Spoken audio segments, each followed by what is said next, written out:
Good morning. আশা করছি সবাই খুব ভালো আছেন। এখন বাজে সকাল 6:45। আমাদের কাজকর্ম অনেক আগে থেকেই শুরু হয়ে গেছে। ভোরবেলা উঠতে একটু কষ্ট হলেও এই সময় আবহাওয়াটা এত সুন্দর থাকে যে সব কাজ করতেই ভীষণ ভালো লাগে।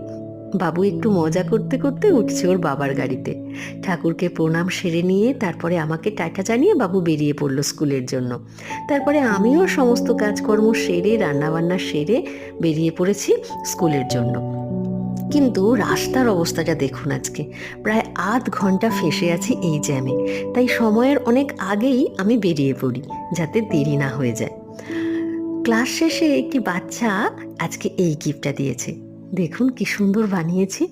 4টে খোপ আছে ছোট ছোট। ভাবছি আশা ভরসা ভালোবাসা বিশ্বাস সবই রেখে দেবো এখানে। খুব ভালো থাকবেন। দেখা হচ্ছে পরবর্তী ভিডিওতে।